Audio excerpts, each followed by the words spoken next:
Welcome to the Basics Divisibility video. I will go through the divisibility rules up through 15. And starting with 1, every integer is divisible by 1. But for 2, all integers that end in a 0, 2, 4, 6, or 8 are going to be divisible by 2.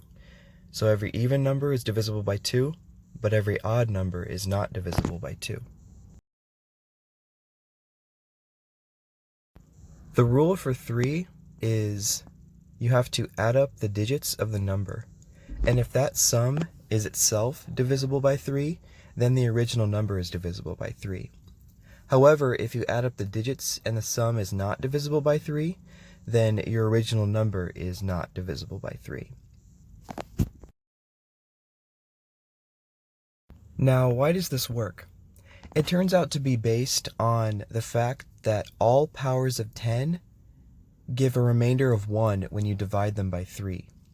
And this is important because in the field of modular arithmetic, which I will make a video on later, it says that if you have a number that has a certain remainder, mod 3, and another number that has a different remainder, mod 3, you can actually multiply the remainders together, and that's how you can figure out the remainder of the product of the two numbers.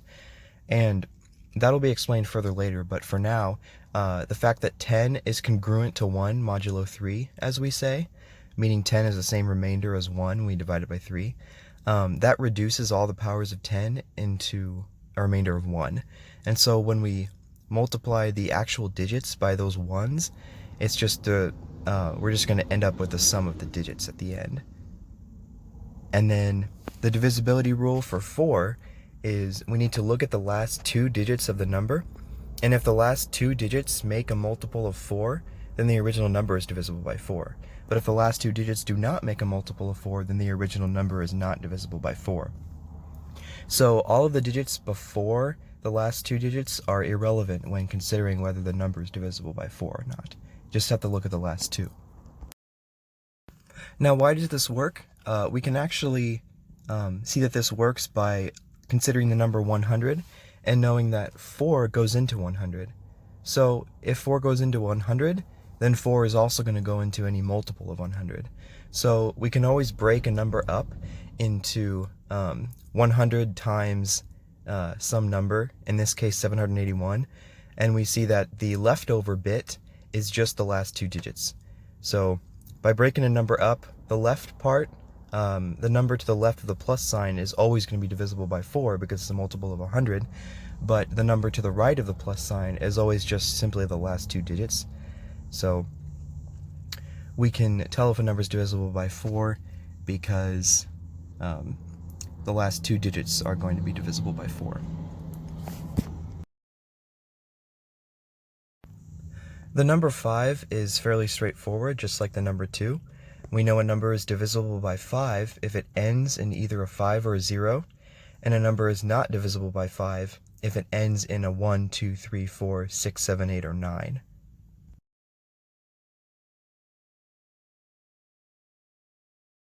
Now for the next number, the number 6, this is the first occurrence of a rule that is based off of rules for smaller numbers. So the number 6 is made up of 2 times 3. So since 2 and 3, since the greatest common divisor of those two numbers is 1, we actually have to check both 2 and 3, and they both have to be true in order for the number to be divisible by 6. For the number 7, we have this process called truncate double subtract, and all that means is you take your number and you cross out the last digit and you treat it as if you subtracted the last digit and then divided by 10, and then you double the truncated digit and then you subtract it. And if that result is divisible by 7, then your original number is divisible by 7. And it's important to note that if you get 0 at the end, that is still divisible by 7 technically. So 0 is considered a multiple of 7, just as 14 or negative 21 or 35 or 7 itself, all of those are divisible by 7. So 0 is considered among those, and that's very important. So why does this work? On the left column here, I kept track of what you're actually doing when you do the procedure on the number 375.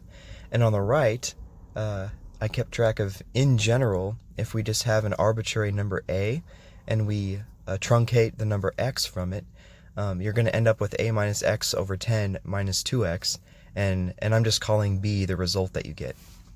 So what actually ends up happening is, if you look at the remainders, if you keep track of the remainders on the last expression there, a minus 21x equals 10b, since 21x is a multiple of 7 already, it has a remainder of 0 when dividing by 7. So in case 1, you assume that a is divisible by 7, and in case 2, you assume that a is not divisible by 7. And what you end up getting are two cases where you can check 6 times 3 is congruent to 4 mod 7. And a number is divisible by 8 if the last 3 digits make a multiple of 8. And a number is not divisible by 8 otherwise. So in the same case as 4, all of the other digits are irrelevant when considering whether it's divisible by 8. All you have to do is look at the last 3 digits.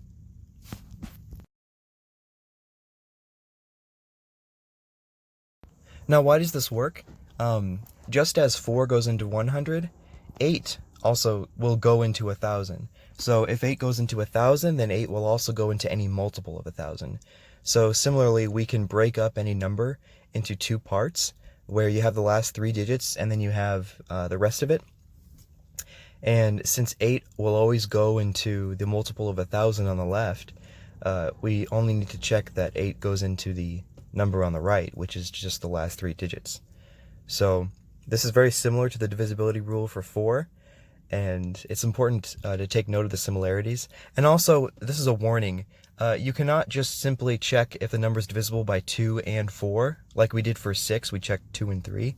We can't check 2 and 4 for 8, because the greatest common divisor of 2 and 4 is not 1, so it won't work if we try that method. The divisibility rule for 9 is very similar to the rule for 3. All we have to do is add up the digits of the number, and if it's divisible by 9, then the original number is divisible by 9. And if the sum of the digits is not divisible by 9, then the original number is not divisible by 9. And very similar to 3, the number 10, when you divide it by 9, the remainder is 1. So also, it's a consequence that any power of 10, also when you divide it by 9, you get a remainder of 1, which makes sense because if you take a power of 10 minus 1, you just get a string of 9s, right? So this means that actually the powers of 10 are congruent to 1 modulo 9. So when it's congruent to 1 modulo 9, 1 times anything is anything. So just as in the case with 3, we end up just adding up all the digits. And again, the modular arithmetic video I will make, and studying that will be able to help you understand what's really going on with all of the notation here and all of the steps. But for now, just know that we're working with remainders. So, yeah. And the rule for 10 is pretty straightforward, just ends in a 0. But the rule for 11 is we compute the alternating sum. So there's two ways you can think about this. You can either think about it as an alternating sum, where the first number's positive, the first digit's positive, the second digit's negative, and so on. Or you can think of you're adding up every other number and taking the difference of what's left. And why does this work? Why does the alternating sum work? Well, again, if we look at the number in standard form based off of its powers of 10, 10 is actually congruent to -1 modulo 11, which means that 10 and -1 return the same remainder when you divide by 11. And they differ by 11, so they're congruent modulo 11. So we can actually think of any 10 that appears as a -1. So what effect does that have? Well, whenever we have even powers of 10, it's going to turn into 1, and whenever we have odd powers of 10, it's going to turn into -1. So that results in a alternating sum like behavior when we add up the digits. So it's similar to 3 and 9, except every other term happens to be negative instead of positive. The rule for 12 is very similar to the rule for 6. Since 12 equals 4 times 3, and the greatest common divisor of 3 and 4 is 1, we can actually just check to make sure that both rules hold for 4 and 3 individually. And if either one of them fails, then it's not divisible by 12. But if they both succeed, then we know that it is divisible by 12. The rule for 13 is very similar to 7, except this time we're going to truncate quadruple add. So truncate is the same, we take off the last digit, but instead we're now going to quadruple it, times it by 4, and then we're going to add it instead of subtracting it. So again, if the result is divisible by 13, then the original number is. And we can go through this process, like we can do it to 39 if we wanted to, if we didn't know that 39 was divisible by 13. So just like 7, we have this process that we can do to figure out if it's divisible by 13. And the reason why this works is going to be very similar to 7. So when we go to that slide, I want you to really look at how the right column for 7 and the right column for 13, because the algebraic manipulation that's going on, we end up here with a line a plus 39x equals 10b. Before we ended up with a minus 21x equals 10b. And the similarities between those two instances are minus 21x is divisible by 7, and 39x is divisible by 13. So take a look at that and see how the similarities are. And again, in case 1, we're assuming that a is divisible by 13, and in case 2, we're assuming that a is not divisible by 13. And on the left column, 433 has a remainder of 4, and 55 has a remainder of 3 when dividing by 13. But you can go check on case 2 to see that, 3 times 10 is congruent to 4 modulo 13. The rule for 14 is that both 2 and 7 have to work. So if either one of those fails, it's not divisible by 14. Very similar to 6 and 12. And 15 is the same. Since 15 is 3 times 5 and the GCD of 3 and 5 is 1, we just need to check that it's both divisible by 3 and 5. So this is the first homework assignment that I'm going to give those who I'm coaching. Your homework is to find and thoroughly explain divisibility rules for 16, 17, and 18. And what I want you to do is just find rules for those and explain them, and then find a way to turn that into me whenever you can. That's your first homework assignment. Be sure to look at the past divisibility rules for hints on what you might ought to try for these. Thank you.